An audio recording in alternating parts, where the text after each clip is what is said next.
নমস্কার, আপনারা দেখছেন এখন দাসপুর বার্তা সামার প্রজেক্টের তৃতীয় পর্বে রাধাকান্তপুর উচ্চ বিদ্যালয়ের শিক্ষার্থীরা। বিদ্যালয়ের উচ্চতর শ্রেণীর শিক্ষার্থীরা সহকারী প্রধান শিক্ষক কালীপদ দোলই, সহকারী শিক্ষক মানব পাল, পরেশনাথ দোলই, মহাদীপ দোলইয়ের তত্ত্বাবধানে দাসপুরে অবস্থিত নারাজল এক চক্র সম্পদ কেন্দ্রে পৌঁছলে মাননীয় অবর বিদ্যালয় পরিদর্শক তুহিন মণ্ডল ও সহকর্মী শিক্ষা বন্ধু রামকৃষ্ণবাবু ও স্পেশাল এডুকেটর বিনয়বাবু বিদ্যালয় ও শিক্ষার্থীদের সাথে এই দপ্তরের দায়িত্ব, কর্তব্য, বিবিধ পরিষেবাদি সম্পর্কে তাদের অবহিত করেছেন।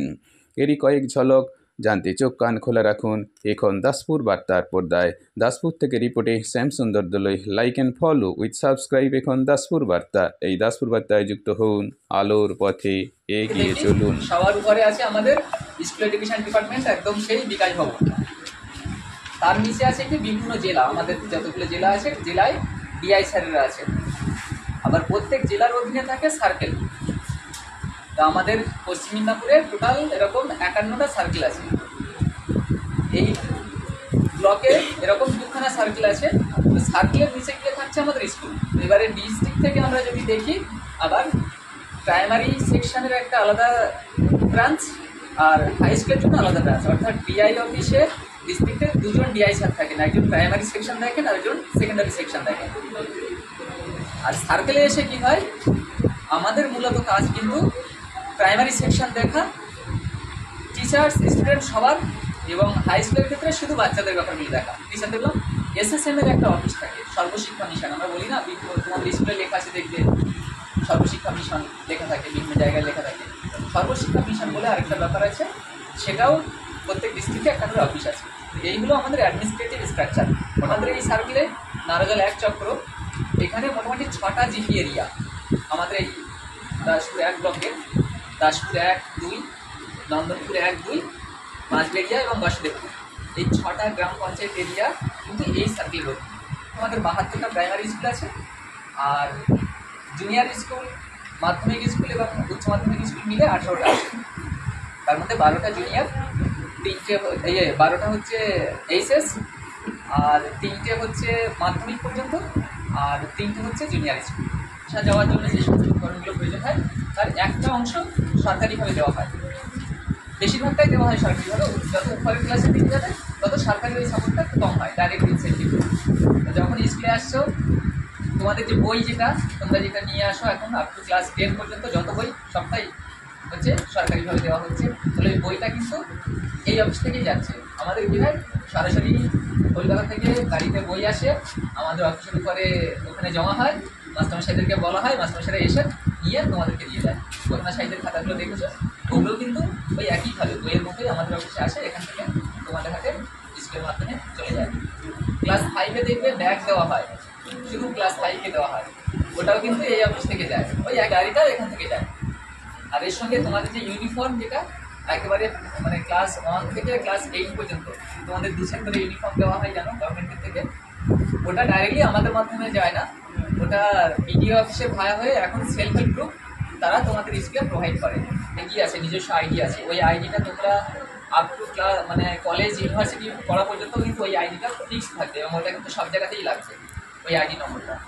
এমনকি কেউ যদি বাইরের রাজ্যে পড়তে যাও, ধরো ক্লাস 5 বা 6-এর পরে কেউ বাইরে পড়তে গেল, বা ক্লাস 11-এর পরে কেউ পড়তে গেল বাইরে, তাকেও কিন্তু ওই আইডিটা কিন্তু ওই রাজ্যে গিয়ে কিন্তু দেখাতে হবে। আর এখন এর সঙ্গে একটুখানি বলে রাখি, এটা এই আইডিটা শুধু আমাদের রাজ্যের জন্য, কিন্তু অল ইন্ডিয়া বেসিসে একটা আইডি নম্বরও ওর সঙ্গে জেনারেট এখন অটোমেটিক্যালি চলে আসছে ওই পোর্টালের মধ্যে। তো দুটো আইডি থাকছে এখন, বাংলা শিক্ষার ওয়েস্ট বেঙ্গলের জন্য একটা আইডি, আর অল ইন্ডিয়ার জন্য একটা আইডি থাকছে। অল ইন্ডিয়ার যে আইডিটা, সেটার নাম হচ্ছে পেন নম্বর। আমরা যে কলমে লিখি না, ওটাকে পেন বলে গিয়েছিল, তো ওই নম্বরটা হচ্ছে পেন নম্বর বলে। পেনের প্রথম কি PEN, পেন, পার্মানেন্ট এডুকেশন নম্বর, PEN, পার্মানেন্ট এডুকেশন নম্বর। ওই এই যে বিল্ডিং আছে, বা কোনো স্কুলে রিপেয়ার হচ্ছে, ভেঙে গেছে রিপেয়ার হচ্ছে, বা বিল্ডিংয়ের উপরে আবার নতুন কনস্ট্রাকশন হচ্ছে, বা কোথাও বাউন্ডারি ওয়াল হচ্ছে, এই যে কাজগুলো হয় এগুলো কিন্তু ম্যাক্সিমাম এখন SSM থেকে হয়, সর্বশিক্ষা মিশন। তো সেই কাজটাও, সেই কাজের যে এস্টিমেট বা কোথায় কী রিকোয়ারমেন্ট আছে, সেই রিপোর্টগুলো কিন্তু আমাদের দিকে নেয়।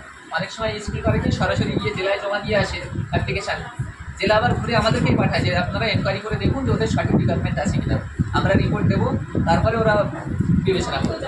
এই টিচারদের যে স্কুলে আসছে তারা তাদের যে জয়েনিং স্কুলে জয়েন করানো থেকে শুরু করে একজন টিচার ধরো যেদিন প্রথম অ্যাপয়েন্টমেন্ট পেলো সেখান থেকে তো 60 বছর পর্যন্ত চাকরি পেলে 60 বছরে কি রিটায়ারমেন্ট হয়, তাহলে ওই টিচার সারা লাইফে তার সার্ভিস যত কাজ হয় সমস্ত প্রাইমারি স্কুলের টিচারদের কাজ কিন্তু এই অফিস থেকেই হয়।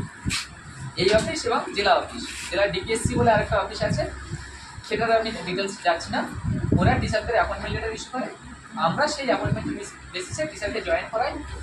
জয়েন করানোর পর থেকে একদম 60 বছর পর্যন্ত টিচারের সার্ভিস লাইফে যত ধরনের তার হয় না যে কিছুদিন পরে প্রমোশন হয় বা তার বেতন বাড়ে, তারপরে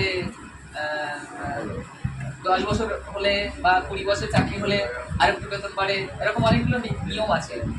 তারপরে রিটায়ারমেন্টের সময় পেনশন যে পায়, এই সমস্ত কাজ কিন্তু এই অফিস থেকে হয়। জেলায় বললাম 2জন ডিআই থাকে, একজন ডিআই প্রাইমারি স্যার আর একজন ডিআই সেকেন্ডারি স্যার। তো DI full form district inspector of schools. তো তারপরে একজন প্রাইমারি একজন সেকেন্ডারি, তাহলে district inspector of schools primary, তার অধীনে কিন্তু এই প্রাইমারি টিচার এবং তার সঙ্গে ডিপিএসসিও থাকে।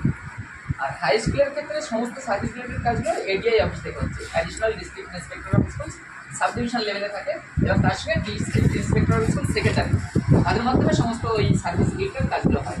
মিড ডে মিলটা কিন্তু বিডিও অফিস থেকে সমস্ত ফান্ড বা যে রান্নার চাল বা রান্নার উপকরণ সাপ্লাই হয়, কিন্তু আমাদের একটা রোল থাকে মিড ডে মিলের ক্ষেত্রে, মিড ডে মিল স্কুলে সঠিক চলছে কিনা বা তার গুণগত মান ঠিক আছে কিনা বা কোনো সমস্যা হচ্ছে কিনা সেগুলো কিন্তু আমরা দেখি এবং সেই জায়গায় রিপোর্ট করি।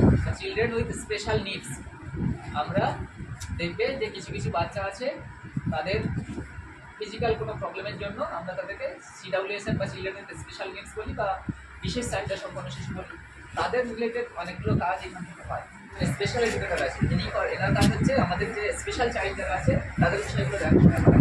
এছাড়াও আমাদের গ্রুপ সি একজন থাকেন, তার কাজ হচ্ছে ওভারঅল বিভিন্ন অফিসিয়াল ডিপার্টমেন্টের কাজ করা, টাকা পয়সা যেগুলো বিভিন্ন স্কুলে ছাড়া হচ্ছে আবার সেই টাকাগুলো সঠিক ব্যবহার করা হচ্ছে কিনা সেই ব্যাপারপত্র দেখা, ওভারঅল ফিনান্সিয়াল ব্যাপার এবং অফিসিয়াল অন্যান্য কাজ।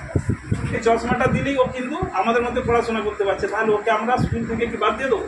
বাদ দেবো না, ওকে আমরা আমাদের সাথে রেখেই পড়াশোনা করবো। ওকে যদি ওর যেটা অ্যাসিস্টিভ ডিভাইস, যেটা আমাদের সহযোগী বা সহকারী যেটা আমাদের সরঞ্জাম দরকার সেটা যদি দিয়ে দিই, ও কিন্তু আমাদের মতোই সুন্দর পড়াশোনা করবে বা এগিয়ে যাবে, কোনো অসুবিধা নেই।